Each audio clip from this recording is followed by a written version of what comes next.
The starting pistol in Zombies was an integral part of the game mode for years. It's only been in the most recent releases where we have seen the game move away from the starting pistol, and that leaves us with 8 of the 10 main zombie games having a starting pistol. We have the 1911, most famously known from Black Ops 1, even though it's been in the most games. There's also the MR6, and then there's also the Mauser, but there is another.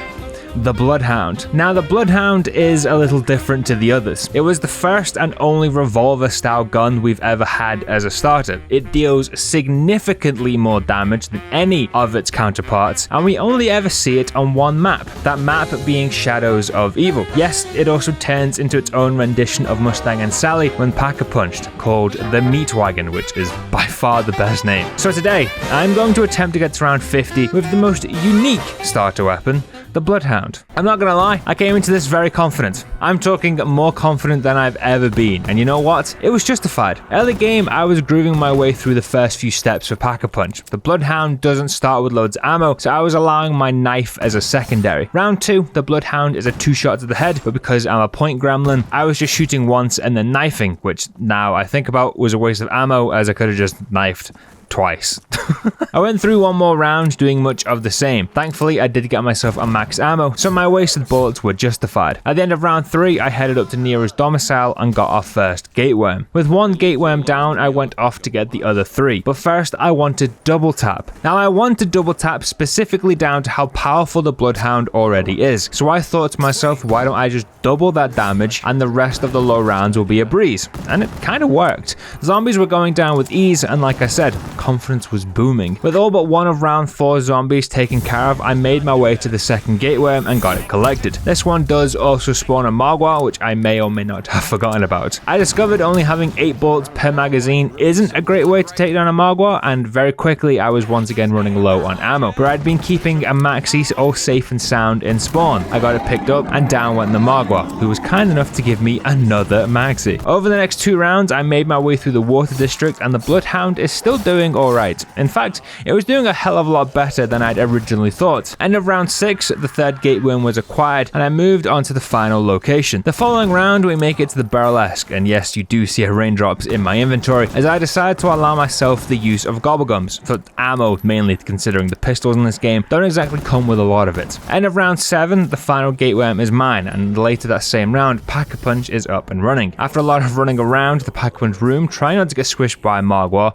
I finally had my upgraded Bloodhound, and it does a very nice job at taking down the Magua. Now you see, this is where the problem lies. It is only a single problem, but it's a problem no less. The Meat Wagon fires grenades. Grenades that do a lot of damage to both zombies and myself. Black Ops 3 does not have any sort of PhD, like at all. So, gotta be a little careful, haven't we? To ensure my safety, I bought stamina. In my thinking, the quicker I move, the more space I can put between zombie and me, meaning I don't blow myself up. It worked. It actually surprisingly worked. On Shadows, I like to train in the center of the map. Yes, there are a lot of spawns there, and it can get a bit messy, but it's a large area, which means a lot of room to run around in. Meaning, I don't accidentally 9/11 myself. We were making good progress, the Meat Wagon was doing the business, and I hadn't really had any issues with the blast radius. But then around 15, I get myself trapped and I take it down. One little lapse of judgment and, well, I paid the price. Whilst I was down, I thought to myself, I've got all this free ammo. I'm just gonna blast everything I see. So I did. I did exactly that. What I didn't take into account is that when I revive, I'd still be shooting. So when I stand up, I fire my gun, which does in fact explode right in front of me, killing me. Talk about perfect timing and all that. Unfortunately for me, this started a downward spiral, spawning in and dying over and over. Within my next 5 runs, I think my highest round was like 9. I just couldn't get things back together. The mental that was once so strong was now very brittle. It wasn't looking good. But I didn't give up. I knew the Bloodhound had more to give, so I kept running it back until I broke out of the rut, and eventually I did just that. Early doors are here once again. We get everything opened, and I'm praying for a for a maxi in the free drop room. It's a double points, which, you know, I'll take it. This time around, I wanted the gate worms to be done as soon as possible, and in round 2, I had my first one. I headed for the ruby rabbit next, as Jug was also in the area, and considering how the previous runs had been going, I thought it best to focus on, you know, staying alive.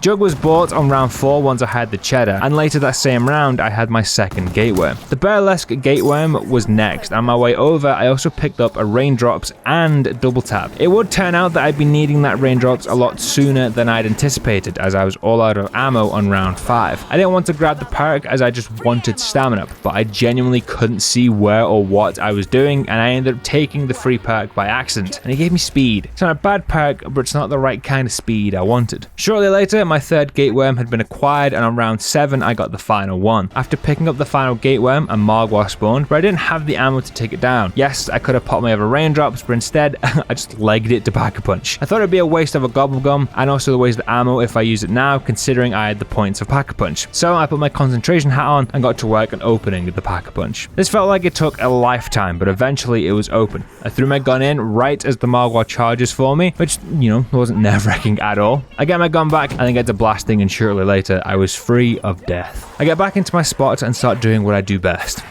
Dying.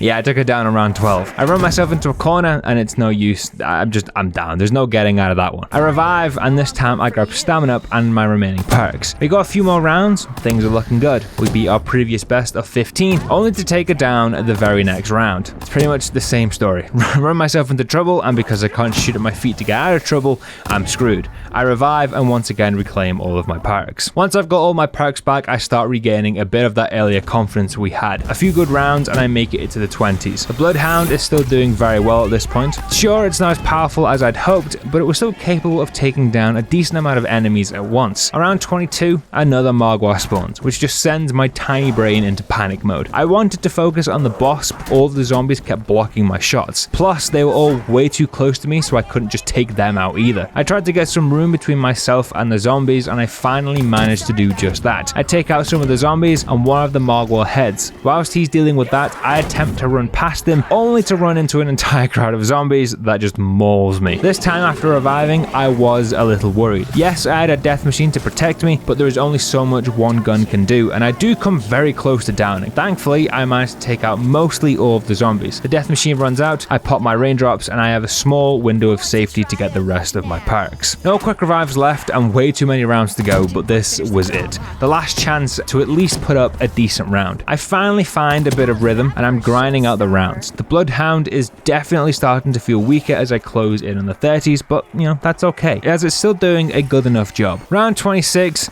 and it's squeaky bum time. My shield breaks about halfway through the round, which not only almost gets me killed, but also gets me trapped down at the waterfront. I know it's not the best place to build the shield, but it is what it is. I managed to weasel my way out of danger and make it into the next round. Round 27 is here, and so is another Margwa. This time, luck is on my side, as right as he spawns in, I get a death machine which makes light work of him. Although I did, yet again, come very close to dying, but I didn't. The rest of the round goes by with very little stress, and we're getting ever so closer to around 30, which I would have been happy with. I know it's not 50, but 30 with the Bloodhound, yeah, I'll take that. Round 28, I'm training together the zombies, and I think they're all here, so I get the blasting. Only to make about 24 crawlers, but it wasn't all of the zombies. 2 more spawn behind me, making me the main in a zombie sandwich. There's no getting out of this one, and it's game over.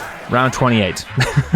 And this may have been one of the most annoying challenges I have ever done, and I highly advise you to never even just think of doing this. Thank you for watching. Don't forget to drop a like to help us with the YouTube algo. Let me know what other zombie content you want to see, and as always, I'll see you in the next one.